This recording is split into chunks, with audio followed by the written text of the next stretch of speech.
Hey, what's going on, guys? It's Ryan, and today I've got another video for you. This one is going to be the tutorial on how to build a very fortified base in 7 Days to Die with very limited resources. So basically, at the very beginning of the game, all you're going to want to do is cut down a shit ton of trees.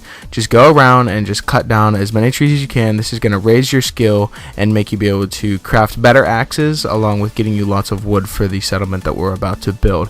Now, what I'm doing here is I'm creating 100 wooden frames, which isn't that hard at all. If you go around and you collect wood, it should be pretty easy to make 100 wood frames. So yeah, that's basically what I'm doing here, and collecting more wood as it's going. And if you ever find one of these areas here while you're making all the wooden frames, I strongly suggest collecting these because they give you a good bit of iron, and that can really help you start your fortified base. Now right here I'm exploring a bit, and I come across this little hillside here. If you come across one of these in your travels, then definitely build your house along one of these, because then that means you don't have to be so protective on one side of your house, because zombies won't even be able to jump up there. They'll have to destroy all the dirt below, and then they still won't be able to get to you. So I strongly suggest trying to find one of these, and if you can't, then that's okay. But if you do, make sure you build your house on here, because then it's going to make things way easier for you. Now here I'm just going to start with the wooden frames diagonally and create a little wall above here just to start our base.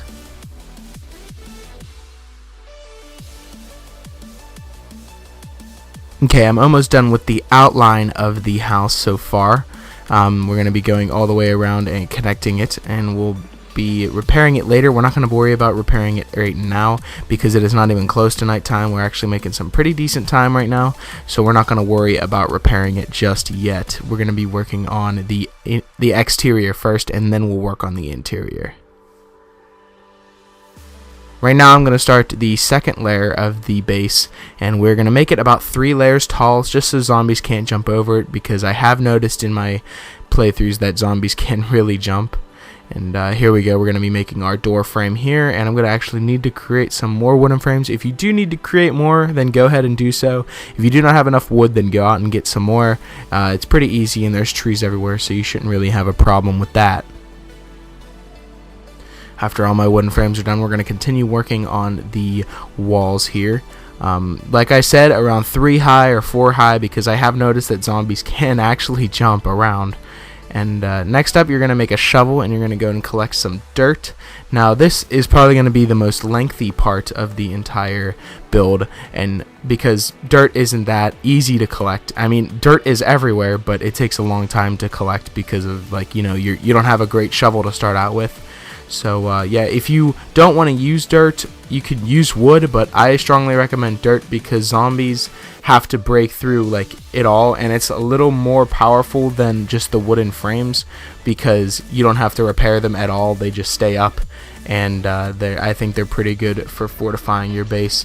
Now the reason we're creating these walls here like this with dirt is because zombies tend to just continuously break down your walls. So to prevent that, we're going to use a material that comes very easily, like dirt, and we're going to put it outside, so it doesn't matter if it gets destroyed or not, but it's also going to fortify us, and we're not going to have to worry about repairing it, like I said. And now you're going to create some spikes, and you're going to put it in between, so the zombies have like many tiers to get into your house. So they have to break through the first wall, then they have to break through the second wall, but doing so, they're in spikes constantly, so they're going to die. They're not going to last very long in your fort and trying to get in.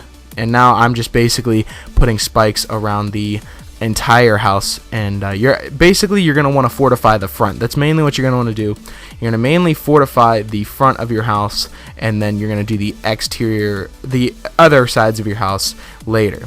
Now I'm once again going around the other side of my house and putting down spikes. I had a lot of wood, so I just created a shit ton of wooden spikes, and we are doing that now, and we're going all the way around and putting down these spikes. Now once spikes are all the way around your house, we're going to start actually upgrading the walls here. We're going to fix these up, and this will also take a pretty long time, but it doesn't take many materials at all. It just takes wood. That's all that really matters. We're not going to upgrade to iron just yet because we're not really full on iron. But yeah, basically whenever you're done going all the way around the house, repairing everything, and your walls are all nice and good, create a nice door and put it up there just so it seals everything off. And we're going to create a little platform here for a chest. and you're going to want a chest because you're going to have a lot of materials, and along with your playthrough you're also going to want a place to store all your stuff so you can go scavenging later. We're also going to create our bedroll just to set our spawn here. And I strongly recommend upgrading your door, and if you do have iron from the iron that you collected earlier, I do really recommend upgrading your door because zombies like to beat that shit down. So yeah, just upgrade that door with iron. And the door frame, I strongly recommend also being very upgraded, so I'm also going to use iron on here as well. I don't have that much iron, but I do have a little bit from what we collected earlier, as you've seen in the video. So we're going to be upgrading that right now. Just upgrade everything as far as you can go, and then basically how this base will work is you're still gonna remain protected at all times, but you're not vulnerable at all, and you can go at your own pace. Like, you can build all this at your own pace, and you're never gonna have to worry about zombies. And then once you upgrade to iron, you have to less worry, and it just gets really easier as time goes on.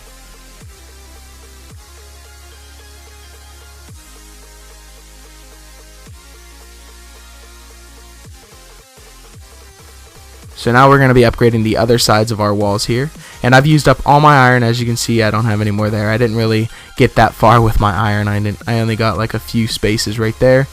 But then other than that, we're going to start our mine. Now we're just going to start digging a giant hole in our base. Now this isn't really a base for aesthetics. It's more of a base to, hey, I'm still alive and I'm living very well right now. So we're not really looking at a house that looks very pretty. It's more of a base. It's not really a house.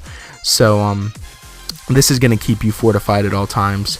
And if you don't care about aesthetics, then this is the thing for you. But if you do, and you can take a little more time, and you don't really have to use all this, but you'll just take more time on this. I'm just doing this really quickly to show you guys that it is very easy to build a house on the first day. And now for the floor. If you're too lazy like me to dig out the floor, then you can create wooden fences. Now only wooden fences work because they are actually a solid like block, and they're only really flat and you can't see through them. And put them down, and I use that as the floor instead of actually digging everything out, because that would take forever digging everything out. So basically what I'm doing here is I'm just putting a little like a big layer over it of wooden fences, and you can actually walk on it, and it is all good. As you can see, I'm almost done here, but I'm actually going to create some stairs to lead down into my mine, because I want everything to be nice and even here. And as you are leveling up through doing this, I strongly recommend putting it into your survivor, as in, like, you don't have to eat as much, because eating in this game is like, it's hard to get food right off the bat, and it's hard to find food. So I strongly recommend getting that perk that makes you not have to eat as often. And drinking isn't that bad. You can always just boil water that you find, and it can be good there. So you don't really have to focus too much on that. But yeah, the other skill for eating, I recommend you do that. And yeah, that's pretty much our base here. I'm going to go around, and we're going to put some spikes on the top, and then we will wrap things up. Now the spikes on the top are basically only for the zombies that can really jump, and the jumping zombies, they have to go through those spikes, and then they'll hit those spikes, and their chance of survival is extremely slim. So I'm just going to show you one more time what we have so far here. And basically what we built today is, it's almost nighttime, and we have our bedroll down, and we're going to store some stuff on our chests. And then after you store all that, you could go scavenging, and you can do pretty much whatever from here. You are now safe from zombies, and no zombies will be able to get to you at all. And yeah, that's pretty much it for the base. Now I'm actually going to show you, because I didn't show you earlier, that wooden spikes require 4 pieces of wood. Let me get to the page real quick. There it is. Wooden spikes require 4 pieces of wood. So like, it's very easy to make, and you won't have to worry too much about that. I know I didn't show how much the wooden spikes were. But yeah, that's pretty much the base. Hopefully you guys did enjoy and use a little bit of these techniques that I've used in this video, because I find this to be extremely useful. And yeah, hopefully you guys enjoyed. I would appreciate a like and a subscribe if you haven't already for more content from me. And that's pretty much it. Hopefully you enjoyed, and I'll talk to you guys later.